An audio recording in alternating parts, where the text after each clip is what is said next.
हाथ के भी कितने रूप होते हैं। कुछ स्नेह के नाते आपसे मिलते हैं तो कुछ प्रहार बनकर आप पर गरजते हैं, कुछ मित्रता के नाते आपके ओर बढ़ते हैं तो कुछ शत्रुता में आपको खींच ले जाते हैं। किंतु कभी सोचा है कि कौन सा हाथ अधिक मूल्यवान?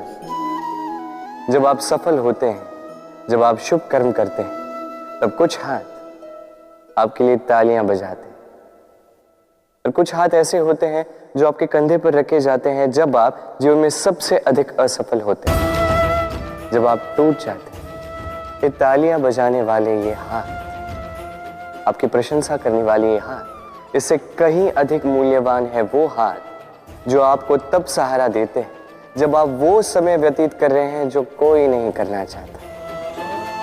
ये आपका संबल बनते हैं और यही संबल है जो जीवन को जीने का आधार आपको देता है। तो एक दूसरे का संबल बनकर रहिएगा, जीवन में सदैव सुख पाएंगे। मनुष्य, प्रत्येक मनुष्य किसी से प्रेम करता है, किसी से घृणा, किसी का आदर करता है तो किसी का तिरस्कार करता है। मनुष्य कुछ भी हो सकता है, स्वस्थ हो सकता है, रोगी हो सकता है, धनी हो सकता है, निर्धनी हो सकता है, मित्र हो सकता है, शत्रु भी हो सकता है। यदि कुछ नहीं हो सकता तो अस्पर्श, छुआछूत ईश्वर की दृष्टि में सबसे बड़ा पाप है।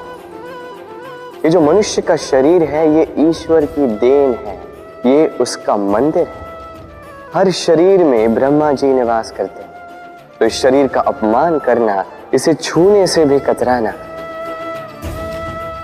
ये कभी ना करना। इस जीवन में छुआछूत कभी ना करना। ईश्वर की जो देन है उसका सम्मान करना सीखो। प्रेम और चाह समान लगता है किंतु है नहीं, इनमें बहुत अंतर है। देखा जाए तो प्रेम और चाह कभी एक हो ही नहीं सकते। अब यदि मैं आपको उदाहरण दूं, यदि आप इस पुष्प को चाहते हैं तो आप इसे इसकी डाली से तोड़कर अपने पास रखें, किंतु यदि आप इससे प्रेम करते हैं तो आप प्रतिदिन आकर इसकी जड़ों को जल देंगे ताकि ये और खिले। बस यही है अंतर चाह और प्रेम। चाह स्वार्थ बन जाता है, जहां प्रेम प्रेम परमार्थ बनता है। तो चाह नहीं, प्रेम कीजिए, जीवन धन्य हो जाए। कभी किसी बालक को देखा है कितना कुछ घटित होता है उसके जीवन, बालपन से लेके बड़े होने तक असंख्य अनुभवों का अनुभव करता है। कभी गिरता है, कभी चोट खाता है, कभी सीखता है, कभी पीड़ा सहता है तो कभी आनंद के क्षण जीता है। किंतु स्मरण रखता है तो केवल आनंद के क्षण। अब तनिक एक बार आपके जीवन के प्रारंभ में झांक के देखिए, आपके बालपन में झांक के देखिए, आप पाएंगे कि अधिकतर स्मृतियां जो आपके मन में हैं वो अच्छे क्षणों की, बुरे क्षणों की नहीं। इसीलिए ये बालपन ये सुखी होता है, ये निश्चिंत होता है। इसलिए आज भी ना जाने आप कितने भी बड़े क्यों ना हो जाए, बुरी स्मृतियों को, बुरी यादों को भुलाने का प्रयास कीजिए। एक बार बुरी यादों को भुलाने का अनुभव आपको हो गया तो स्मरण रखिए, कितने भी कठिन कष्ट आपके जीवन में क्यों ना आए, उनका सामना करने में आप सक्षम रहे। यदि मैं आपसे पूछूं कि इस संसार में सबसे महत्वपूर्ण तत्व कौन सा है, तो आप कहेंगे जल। और बिल्कुल ठीक है, किंतु किस कारण से? इसलिए कि वो हमें जीवन देता है, इसलिए कि वो हमारी प्यास बुझाता है, या इसलिए कि हमारे दैनिक कार्यों से लेकर मरने तक हमारे काम आता है, हर कार्य में हमारी सहायता करता है? नहीं, इसके पीछे एक भाव है जल की प्रकृति। सोचिए, सागर का ये जल सूर्य के ताप को सहकर वाष्पित होता है, फिर ऊपर जाके मेघों में समा जाता है, फिर मेघों के साथ एक लंबी यात्रा तैर कर कहीं पर्वतों से टकराकर वर्षा बनकर इस धरा पर बरसता है। फिर इस धरा के अंग को, इसकी मिट्टी को स्वयं में समा लेता है। मनुष्यों द्वारा, अन्य जीवों द्वारा जो गंदगी फैल चुकी है उसे स्वयं में समा लेता है और फिर अग्रसर होता है पुनः सागर की ओर, सागर में समा जाता है। किंतु फिर भी पुनः वाष्पित बनते समय उस गंदगी को वहीं छोड़ देता है, उस गंदगी को अपने साथ लेकर नहीं जाता। बस यही जल की प्रकृति है जो उसे महान बनाती है। आप भी अपने जीवन में अपना कर्म कीजिए, महान कर्म कीजिए, पुरुषार्थ कीजिए, किंतु पुरुषार्थ के साथ जो अहम आता है उसे अपने साथ उठने ना दें, उससे परे उठें। आप स्वयं को जल की ही भांति हल्का पाएंगे। चिंता, सभी कहते हैं चिंता नहीं करनी चाहिए, किंतु चिंता सभी करते हैं। जो वृद्ध व्यक्ति होता है वो अपने अतीत की आज से तुलना करके चिंतित रहता है। जो युवक होता है वो भविष्य के विषय में सोचता है, अपने लक्ष्य को कैसे प्राप्त किया जाए इस विचार में चिंतित रहता है। एक बालक ही है जिसे ना भविष्य की चिंता है, ना भूतकाल का दुख है। और ऐसा क्यों? क्योंकि वो केवल वर्तमान में जीता है और इसलिए वो सबसे अधिक सुखी है। स्मरण रखिएगा, यदि आप अपने आज पे काम करते हैं, उसमें जीते हैं, उसे ठीक करते हैं, उसे और अच्छा बनाते हैं, तो आपका भूतकाल भी और आपका भविष्य भी अपने आप ठीक हो जाएंगे। इस संसार में जो भी व्यक्ति आता है कुछ न कुछ सीखता है। अब उसके पीछे होता है उसके गुरु का। अब ये गुरु को ये निर्धारित हम करते हैं। कदाचित वो हमारे माता पिता हो सकते हैं, कदाचित मित्र हो सकते हैं, भाई हो सकते हैं, आदर्श हो सकते हैं, कदाचित गुरुकुल में सिखाने वाले गुरु भी हो सकते हैं। अब संसार की कुछ बातें ऐसी जो संसार का कोई गुरु नहीं सिखा सकता, वो आपको समय सिखा जाता है।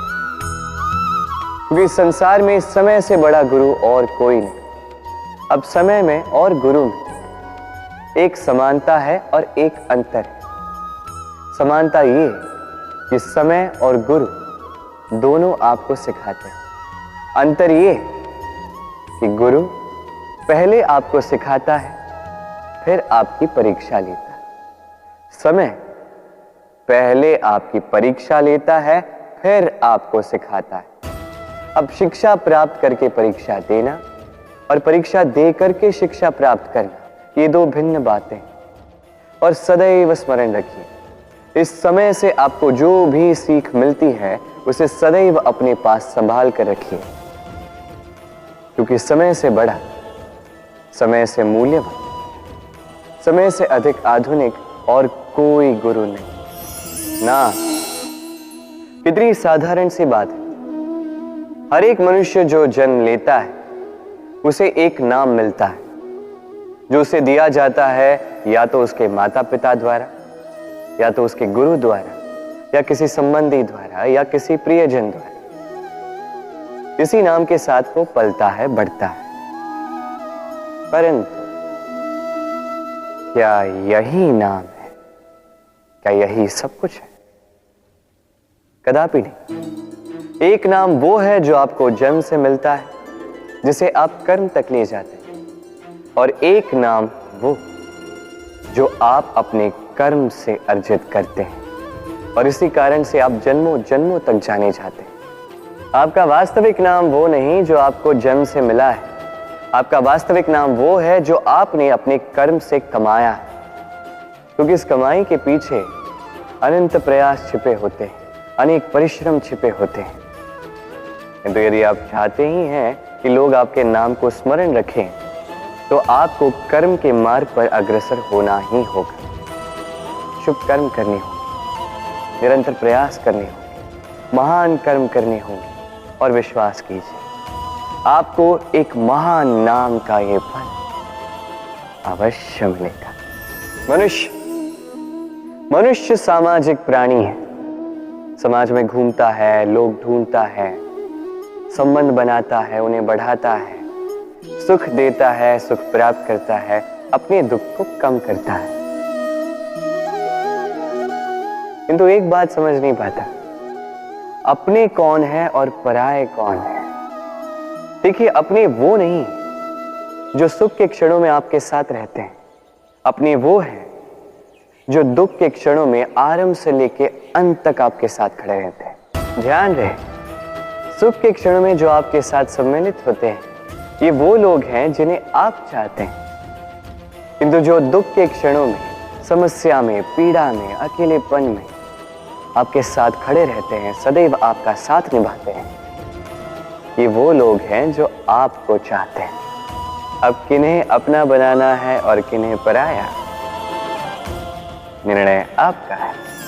कभी जीवन में आपने देखा होगा, सुना होगा कि मनुष्य जब दूध पीता है, उसमें यदि कोई मक्खी आके गिर जाए तो वो उसका पान नहीं करता, उस दूध को कहीं फेंक देता है। किंतु सोचिए, यदि यहाँ पे परिस्थिति तनिक भिन्न है, दूध के स्थान पर घी है, तो मनुष्य क्या करता है? उस घी को नहीं फेंकता, उसमें से मक्खी को निकाल के फेंकता है। इससे हम क्या समझते हैं? यही कि मक्खी अधिक महत्वपूर्ण नहीं, अधिक महत्वपूर्ण है वो पदार्थ घी। अब सोचिए, दूध और घी दोनों उत्पन्न होते हैं गैया से, फिर अधिक महत्वता घी को क्यों दी जाती? वो इसलिए क्योंकि जो जितना तपता है वो उतना खड़ा बनता है, उतना मूल्यवान बनता है, इतना मूल्यवान कि यदि उसमें कोई अवगुण भी हो, लोग उसे अनदेखा कर देते हैं। स्मरण रखिएगा, ये गुण अवगुण ये केवल व्यवहार, किंतु परिश्रम करना, संघर्ष करना, तपना, ये मनुष्य का भाव है। और व्यवहार पे नहीं, भाव पर ध्यान केंद्रित कीजिए, उसे महत्व दीजिए। और आइए मेरे साथ प्रेम से कहें, राधे राधे।